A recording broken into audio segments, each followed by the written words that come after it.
But I bet. Watch I practice when we had that pad on. We play helmets. I don't know. That's a big one.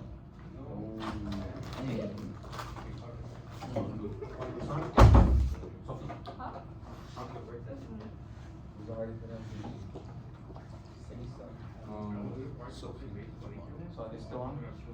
Probably. Hey, Alexis, who's the hardest hitter on JV? Huh? Who do you think the hardest hitter on JV? George. George? Oh, you're a student. You're in that JV. They try.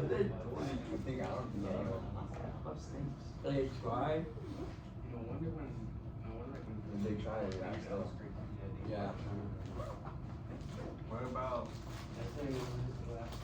What about Camille?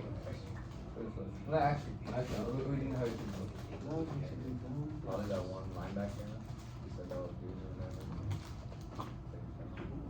Oh, you're not Yo? Yeah. He's not watching now. Nah, I wasn't do some. This is on JV side. I won't go home. Still like Oh, little. Gio. You're not okay. Like you live there, man. He lives there. Carlos. He's Carlos. I don't know, that's something. That looks like Yeah, really good.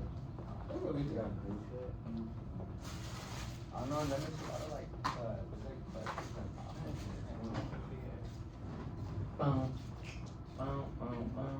what's it take? 40?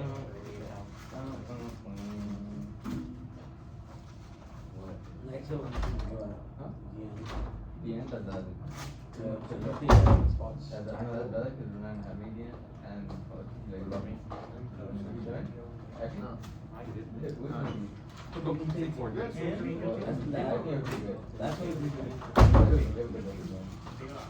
All right, guys. Good morning. Oh, yeah. If you guys want another of the croissants or whatever they are, I think they're croissants, right? Go ahead and take one. All right. Good morning. Today's Thursday. So, I know that I was telling you on Tuesday that we were going to be in the library today. That has changed. And the reason for that is, also make sure our headphones are out, phones are put away, standard stuff. Our librarian is sick, and she's not available today, so unfortunately the library is not available for us to do the research because it was something that she wanted to show you guys. So unfortunately that has to change to move to next week. So next week on Friday, which is November the 1st, we will be in the library. She will be showing you the resources you will be utilizing for your research assignments, and we will be going from there. If you look on the board over here, the essays that you're writing, your 3-page individual essays as part of the topic, those are going to be due on Friday, November the 15th. We'll get into some more specifics next week, but I want you to have that date in your mind because we're going to be starting presentations the next Monday on the 18th. And it's going to take us 5 class periods. We'll be doing 1 presentation per group per day, so that we make sure we're getting all the information that each group has to show to us. Unfortunately, because of the Thanksgiving break, it becomes a little hard because we're gonna do 3 presentations in 1 week.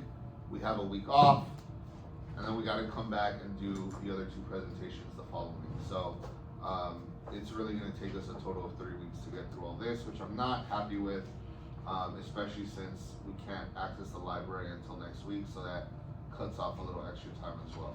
I will tell you though, even though you're not in the library, take some time to try and do a little research on your own, whether that's through the textbook, or through Google, or anything else that you can find online. Because again, those essays are due the 15th, and then we'll start presentations on the 18th. And I'll have the presentation order for you the week of the 15th as well. so that you guys know exactly what's gonna be going on for the next couple weeks after that. As always, you can submit late work to me until the 4th. Make sure you go to tutoring. If you can't go to tutoring, I know I've already talked with one student about why they can't make it. So I know that I'll be taking their stuff regardless. If you have any issues getting to tutoring or you can't make it, talk to me. We will work something out and I will take your late work. And again, I'm not taking points off because it's late or anything like that. But it'll be whatever work you do is the score I'll give you. And that's that. I'm trying to think of anything else that needs to be talked about housekeeping wise. And I think that's it. Mr. Quinn, is there anything else that needs to be mentioned to them right now? Housekeeping wise?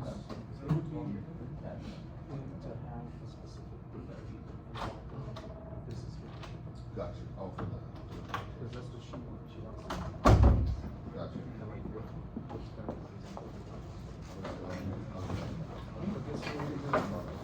Okay. Alright, so. Born and learning.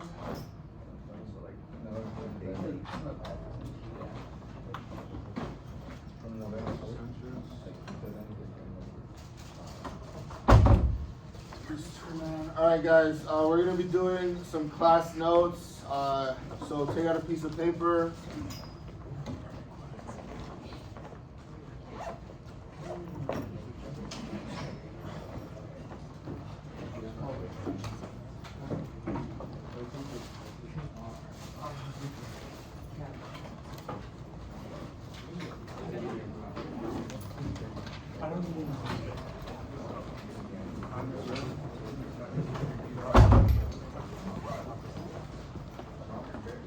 Okay, another thing I wanted to get into and talk about.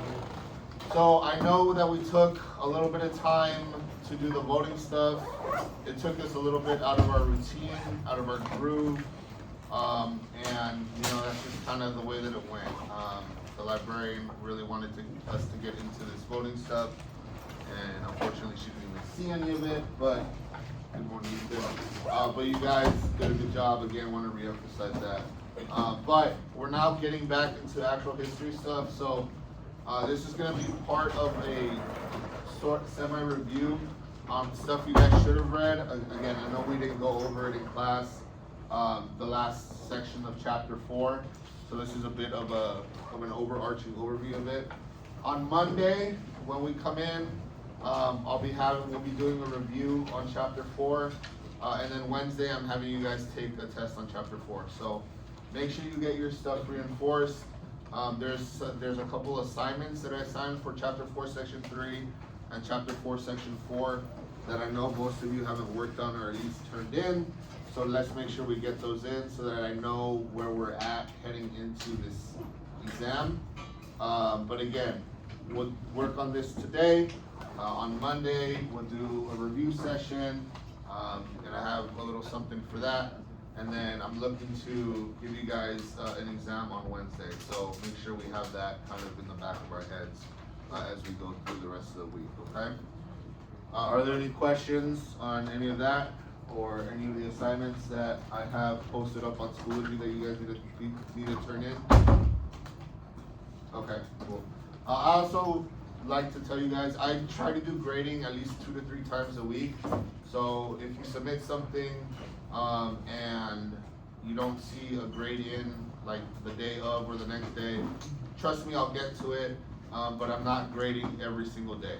I still have other stuff to do for my university program, but I don't want you guys to feel as if I'm not paying attention to what you guys are turning in. I am, I just don't get to it immediately, but I'll get to it when I do, so don't worry about any of that, okay? All right, any other questions or comments or stuff you want to tell me about what's going on? All right, let's get into it. So, our last section on chapter 4 is about business, specifically government interaction with business and big business in general. So today we're going to be talking a little bit about what we talked about on Tuesday when I gave you guys that handout, which we'll be working on later in the period, about big business and specifically about robber barons. And this is, I don't know why, but the picture covers the last word, which is robber barons versus captains of industry. It's stuff that should be a little familiar if you've read already in the book, okay? And this, oh, it's not on. There we go. Yes. All right, so the Gilded Age, this specific topic, this specific term is something we will get into it a little bit in the next unit, but this falls under what business expansion was about during the late 1800s. The Gilded Age is an era of growth, wealth, innovation, and opportunities. It's also an era of a lot of bad stuff. Political corruption, scandal, child labor, racial discrimination. Again, stuff we will be getting into deeper in the next unit. But it's important to know what this time period is called. The Gilded Age was actually coined by, I don't know if you guys have read any of his stuff, but by Mark Twain in one of his, I don't know if it was a story or a speech that he gave or a newspaper article he wrote, but he was the one that coined this term, this kind of era of excess, this era of success for a lot of people, but at the same time, again, with a lot of good can come a lot of bad. So again, a term you should know. We will get into it more in the next unit. Anyone need anything off this? Okay. So, main thing we're talking about today is big business. So with the rise of industrialization that we've already seen a little bit in a couple of the earlier sections of the chapter, you also have a new wealthy elite that kind of comes to the forefront of American society.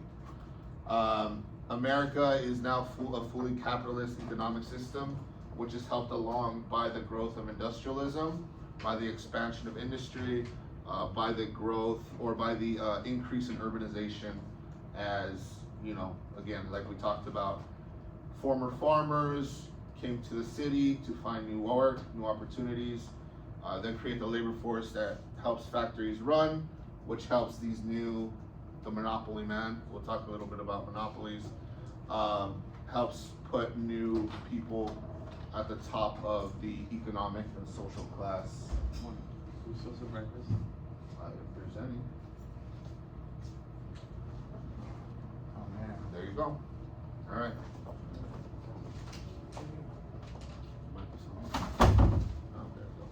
So, industrialization or the expansion of industrialization is a big factor in the rise of big business. So as businesses become more successful, it leads to opportunities for expansion. One of the biggest things that happens in this time are monopolies, which is a single company's total control of a certain industry or a certain market. Like it says here, complete control over an entire industry's production, wages, and prices. And then here on the left we have the Monopoly Man. Any of you ever played Monopoly? Great. What's the goal in the game? Perfect. Yep. You try to take everything, you make money off of the stuff that you take and buy, and eventually your aim is to control the entire board. Everybody else has either no money, or if they have money, it's not enough to send you out of the game.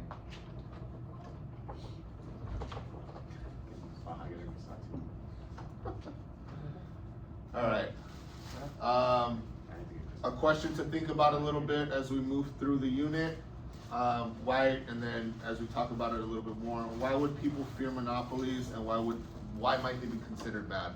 If you have one company taking control of an entire industry, why is that a bad thing versus it being a good thing?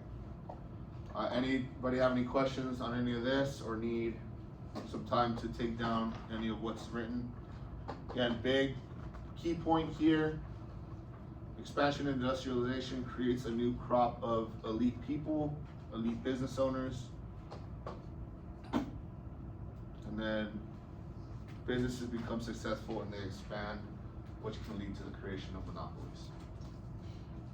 Not the game, but actual living stuff that affects a lot of people. All right, moving on. So we asked that question, why are monopolies bad? This is kind of a opinion piece.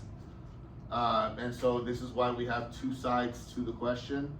So if you have monopolies, you have one group, one company controlling all parts of an industry.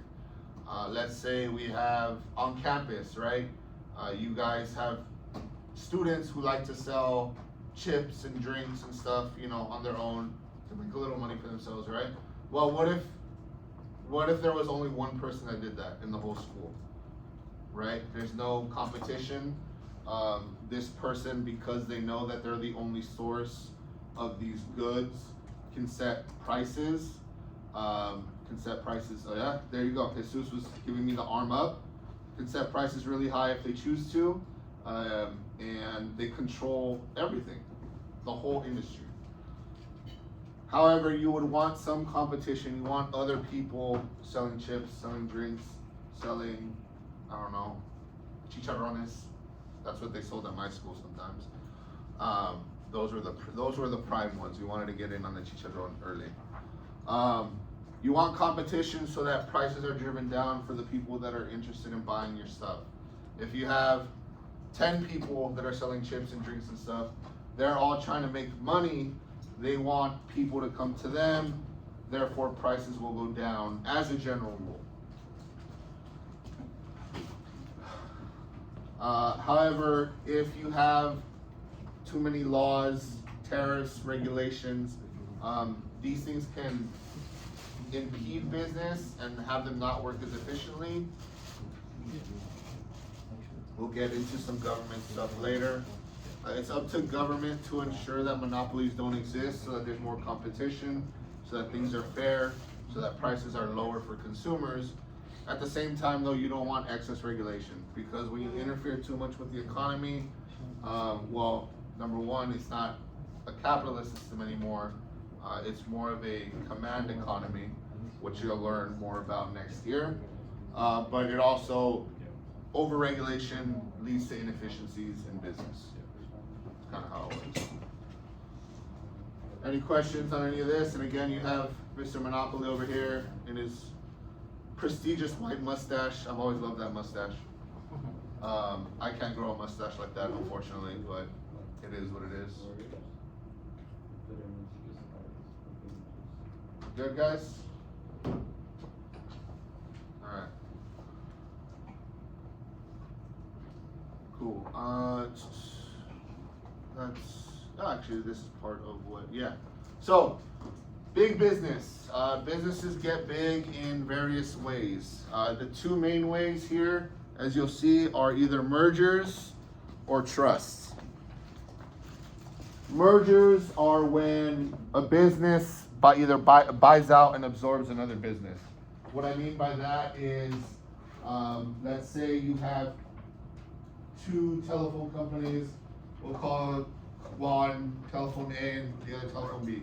Telephone A is a little bit bigger than telephone B. Telephone B can't compete as much, and so telephone A decides, hey, you guys have, you know, good stuff, good lines. You know, we want to buy you out, absorb you into our business, and we will operate as one business together. That's a merger.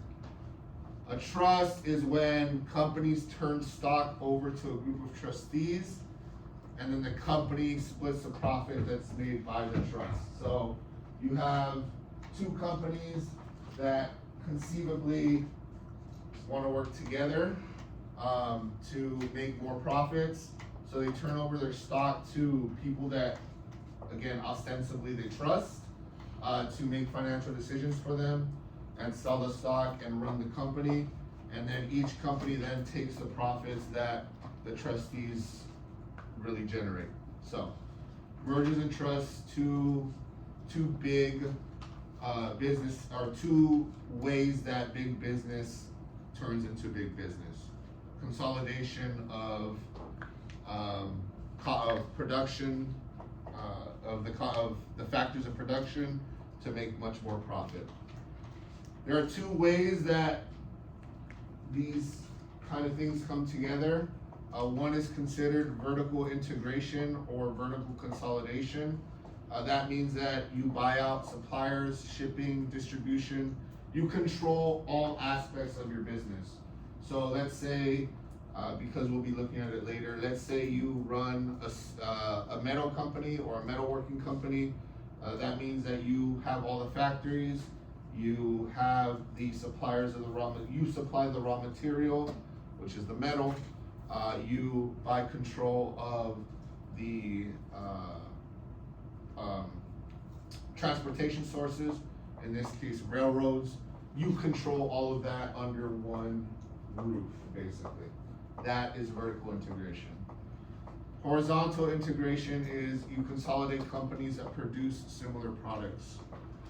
So an example of that would be, hey, I'm making berets, hey, he's making sombreros, let's buy him out, we'll include his sombreros with our berets, and we'll be one bigger hat producing corporation. I don't know, hats make sense. You guys wear hats, beanies, stuff like that. So vertical integration versus horizontal integration is something you'll look at as well when you guys get into economics a little bit next year. But this is how companies got to be really mega companies during the Gilded Age. Any questions on any of this, or a little extra time to take some of the notes? Okay, I'll give you guys another minute or so. Remember this, the big idea here is this big, literally. It's big business. It's what happened after the Civil War. You have a boom in production. The Industrial Revolution really hits the United States in full force. Not that it hadn't been hitting it before, but the Civil War stopped a little bit of that. And this is really a time of, again, like we looked at before, a time of excess, a time of success, a time of just, it's going great. And what are we gonna do to get the most out of that?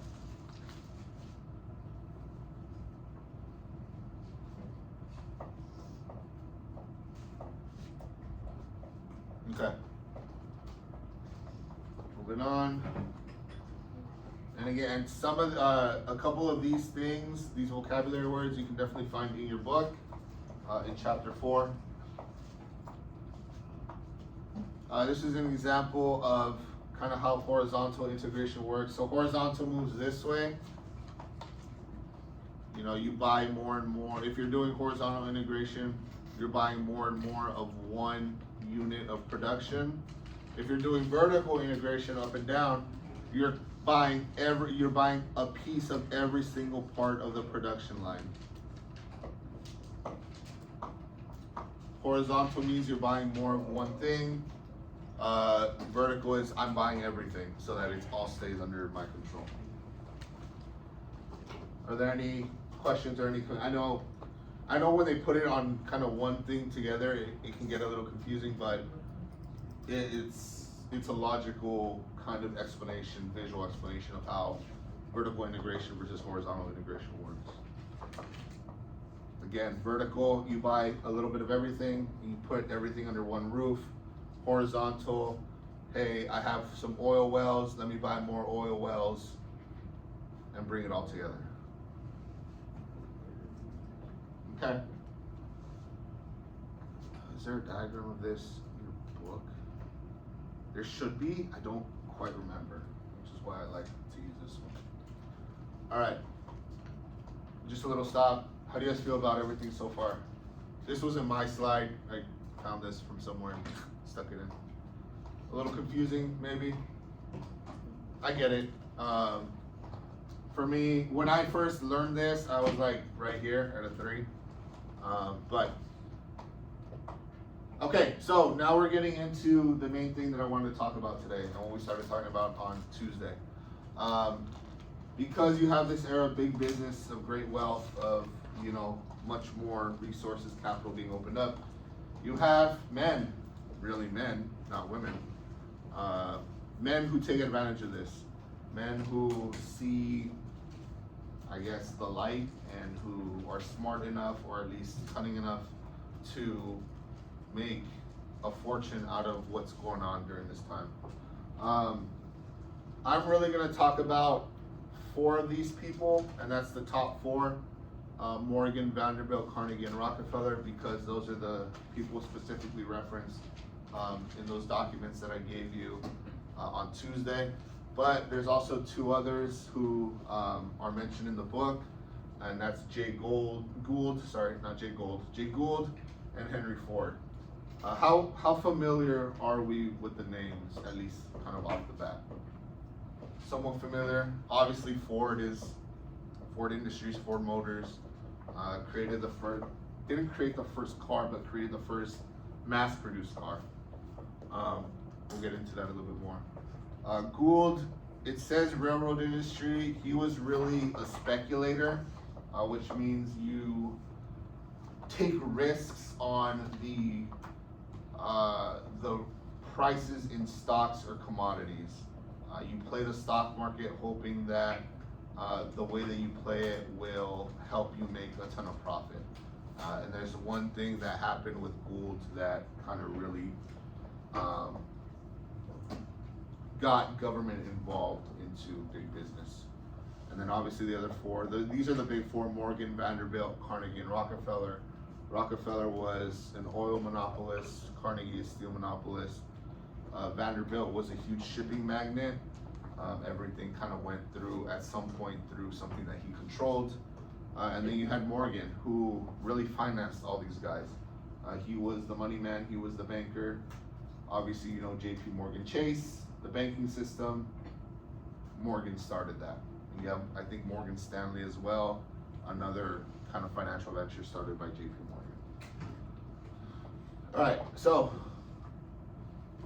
this is their wealth, or this is wealth compared along some lines. So you'll notice here in 2020, we considered Bill Gates the richest man in the world. He had a net worth of $60 billion. Obviously, that has changed now. I think in 2024, do we know who the richest man in the world is according to Elon Musk? Yep, he bought out. He has Tesla. He bought out Twitter. It's now X, stupidly, but that's another topic. But look, so 2020, Bill Gates at 60 billion, richest guy in the world. What are we seeing here? These guys all had a ton more money than he did at some point in their lives. Vanderbilt, nearly 100. Carnegie, exactly 100. And Rockefeller, all the way up here at, what's that, 190 billion? And that's in today's dollars. In the dollars back in the 1880s, it's a lot less, but when you consider inflation and other economic stuff like that, it rises up to 190. So these guys were rich, they had money. If you were lucky enough to be born into one of these families, you were set, and that was kind of a dream come true. But anyway, so we'll move on, let's not do this. Okay, so, guys, all good? Questions? Cool.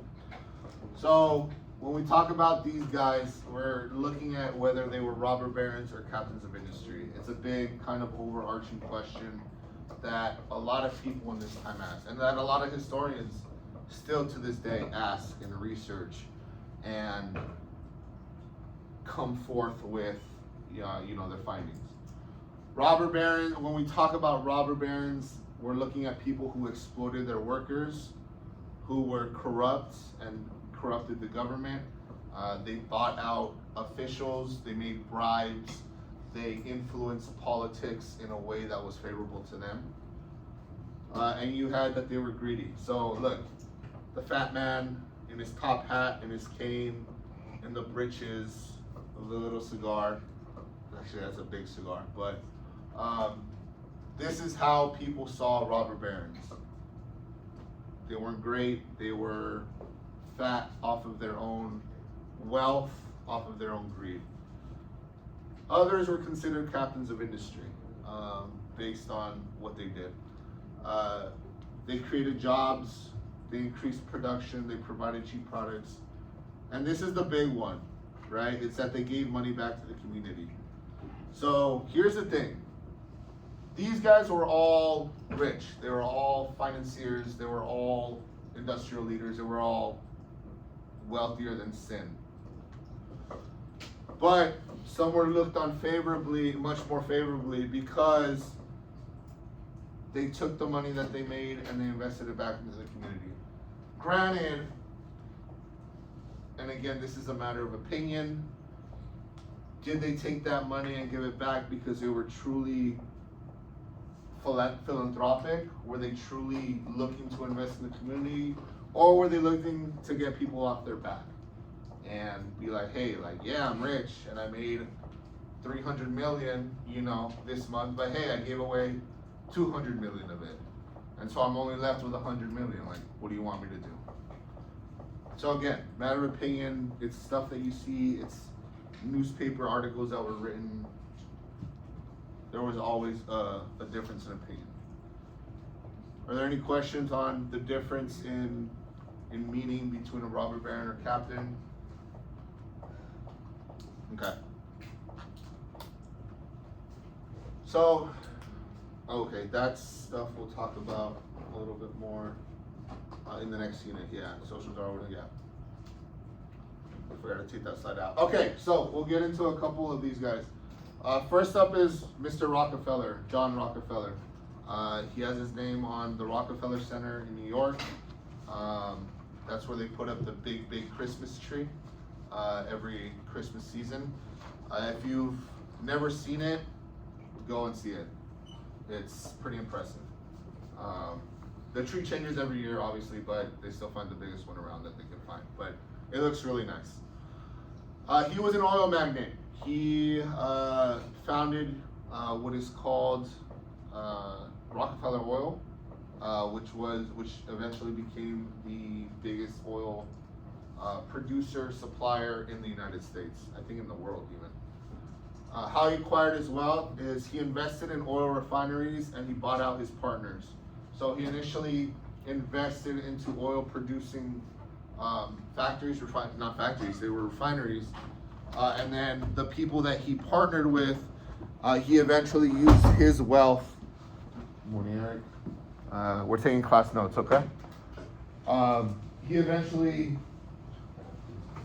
bought them out. He used his money, his profits, to tell his partners, hey, you know, we've had a good run, but, you know, take this money and go and leave me in control.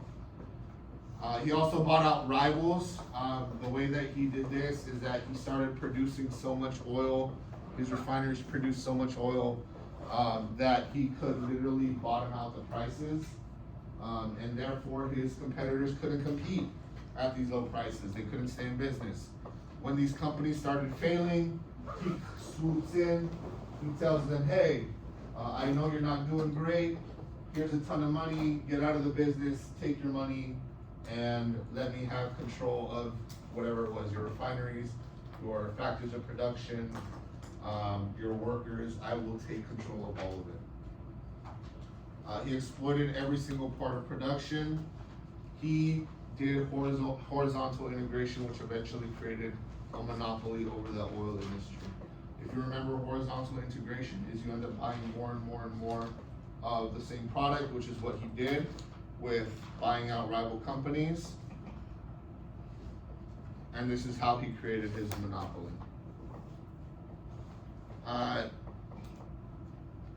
According to what we know about him and what has been written about him, his workers worked in fairly safe conditions for the time.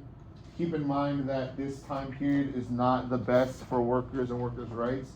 I know one of the groups, I forget which one, will be talking to us about labor and workers' rights in these research presentations. So make sure that we know kind of what we're talking about. He also paid somewhat low wages. Again, this wasn't the friendliest time or the best time for the worker, but he wasn't on the extreme end of exploitation. The wages could have paid more comparably to other industries and other companies, but he wasn't the worst, which is, you know, something that can be said. He spent his money. He donated to educational, religion, scientific causes. There's, I think, a couple Carnegie Mellon in Philadelphia, I think it is, or Pittsburgh, I forget which of the two Pennsylvania cities. Carnegie Mellon was built and established with his money. He donated money to build a research institution, and it has now become one of the premier research institutions in the entire country. University of Chicago as well took a lot of money from him. Rockefeller University. He was considered to be very philanthropic.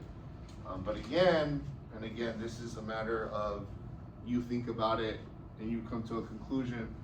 Was he really philanthropic because of how he was treating his workers? Was he truly invested in what he wanted America to become? Again, up to you to decide that. And then, yeah, like I said, it's your decision. Do you think, based off what we're talking about, and then you guys have the supplemental worksheet that we'll be working on after I'm done with this. Was he a robber baron, or was he a captain of industry? Up to you to decide that. Next up, you have J.P. Morgan. J.P. Morgan, he is not a traditional industrialist. He does not, he doesn't really have control of a single company. He puts his money in a bunch of different areas of industry. One of the biggest ones, though, is railroad stock, right? So he was a big investor in railroad companies, in railroad lines. Again, as we remember, there was a ton of railroad construction going on after the Civil War.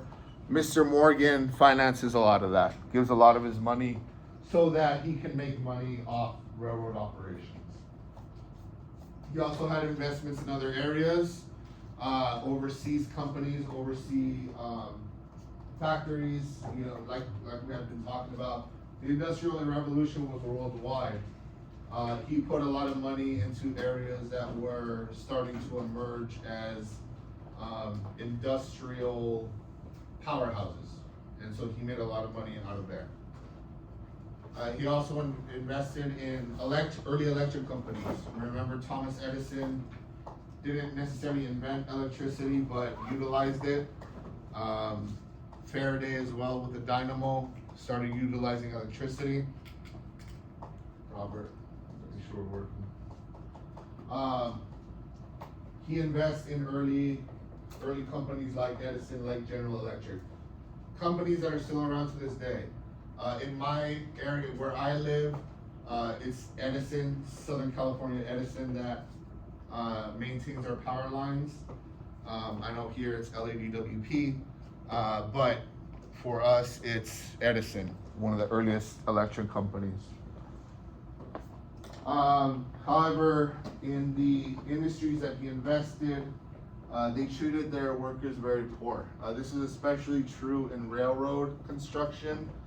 We remember talking about immigration, Chinese immigrants who died working in the mountains as they constructed railroads, especially in that harsh winter, in those harsh winters. So, not great. And then obviously they worked long hours in order to maximize profit. Yes? Go ahead. So how does he spend his money? He's not overly philanthropic. Yes, he donates works of art to what is called now MoMA, the Metropolitan Museum of Art. Again, if you're in New York, Highly advise you guys to go see it. It's wonderful, has a ton of great pieces. But what he mostly does is loans to governments, loans to industries, and that's how he keeps making money. He's not, let me correct that. He's not giving you anything. He's not giving anything away. He'll give you the money that you need to get on your feet or get going, but you're gonna have to pay him back and pay him back with interest. And that's what he does with the US government actually.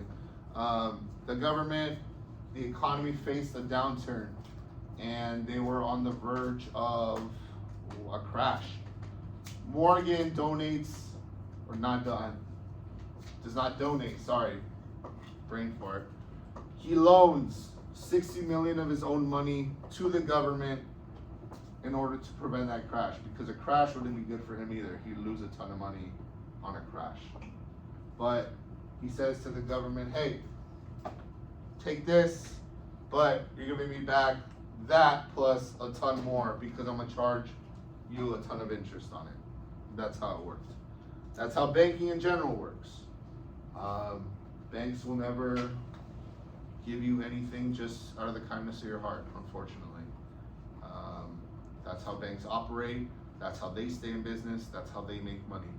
In a perfect world, a bank would not make or lose money. They would just keep the money that you have for them, or in your accounts. But that's not how banks work, and you will unfortunately learn that. I unfortunately learned that when I was in my early 20s, and I saw them start taking fees out of my account that I didn't realize, and then I had to move banks. So keep that in mind. Banks aren't your friends. Don't ever think that they are. JP Morgan was not a friend of anybody. He made money to make money. That was his purpose. So again, was he a robber baron? Was he a captain of industry? What have I told you? You decide. Next up is Andrew Carnegie, the Scottish immigrant to the United States. He started he was poor when he came here. His family was poor. He was really kind of a rags to riches kind of story.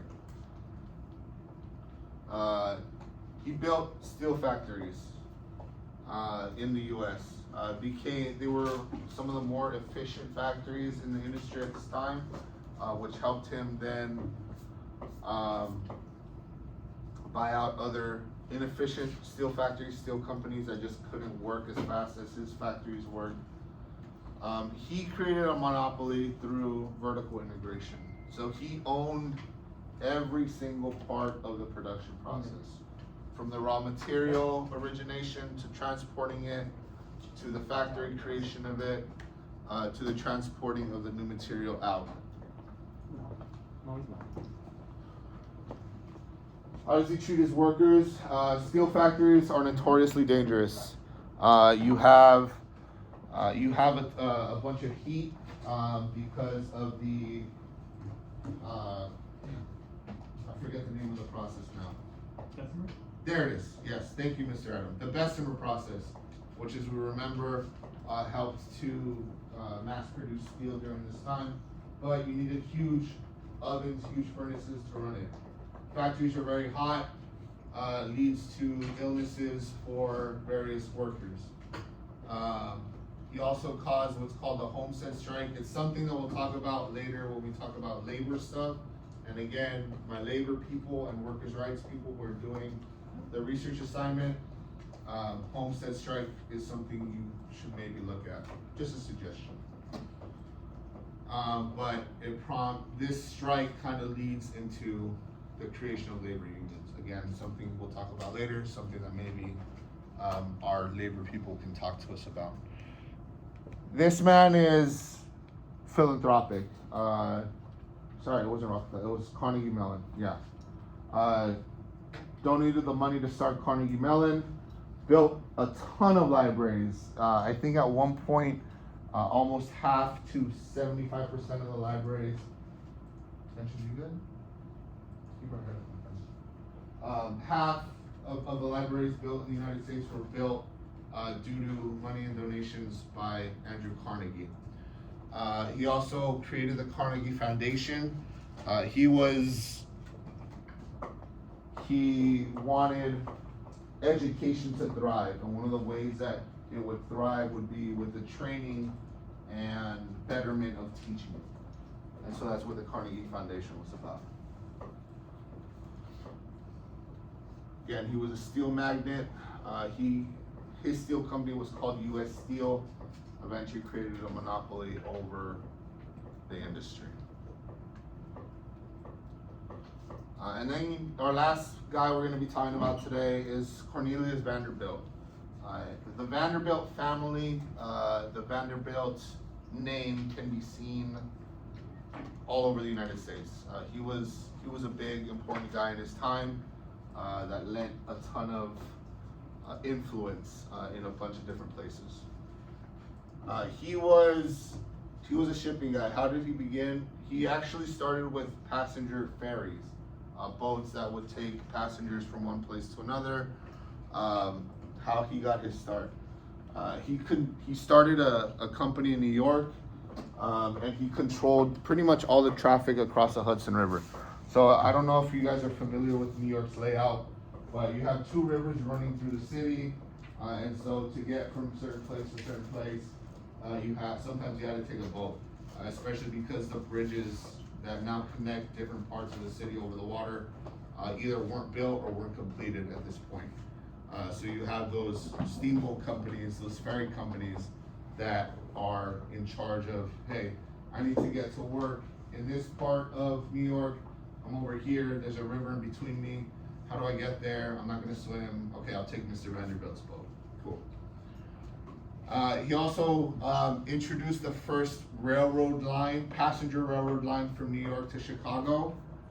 Gave him a lot of money there because he was the first one, so he controlled that market. He also lowered fees in both his shipping companies and his railway traffic. Because he lowered the fees, his competitors weren't able to stay in business, and he eventually ended up buying them out. Part of horizontal integration. Treatment of his workers in his companies wasn't great. They worked long hours because he was always looking to maximize profit. And so the longer you're open, the more money you can make, right? And then not great wages. Wasn't the worst, but still, again, this time isn't helpful or beneficial really to workers in any way. Low wages for his workers. How did he spend his money? Doesn't care about charity, doesn't care about donating his money out, likes to keep it. The one big investment that he makes is he funds about $1 million to a university in Tennessee to start building it, to start constructing it. That university is now known as Vanderbilt University. The Vanderbilts eventually, he made his way from New York down south and established himself and his family as patrons of a rebuilt South. They were very influential, very rich. Again, a lot of what they touched down there has a residual effect from Cornelius Vanderbilt. So again, based on what we're talking about, do you think he was a robber baron or a captain of industry? Again, these are things for you to think about, opinion stuff. You have Ford, who, let's talk a little bit about him. He was a generator, he came a little bit later, but started the first mass-produced automobiles, car companies. We won't get into him that much, but if you want to do a little more research on him, tell me if he was a robber baron or a captain of industry. Some cartoons of Carnegie. You have libraries being built.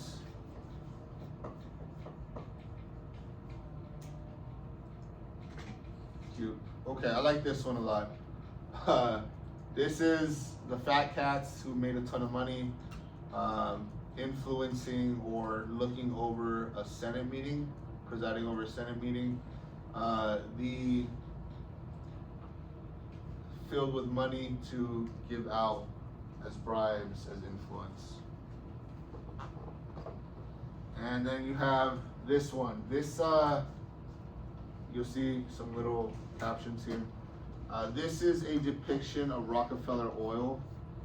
And what do we see here? It's a tentacled kind of monstrosity. It has its hooks in a little bit of everything in U.S. society. And it's trying to get more. You have a refinery. You have government, the White House under its influence. You have shipping over here in another tentacle. You have local government here. Metal work here. So again, Standard Oil was a monopoly. It controlled every single part of the oil making business, including transportation, raw materials, everything. Don't really care about that one. All right. So that's that. Are there any questions, comments, concerns? Let me ask you guys a question. I can turn this off now. We just talked about robber barons, captains of industry, financiers back in the 1880s, 1890s. Do you think that we still see something like that today in business? Yeah, Paul, I saw you nodding your head. Abby, I saw you nodding your head. Why do you think that? Is there an example that you might be able to give me? Is there a person specifically you might be thinking of that is similar to any of these gentlemen that we just talked about?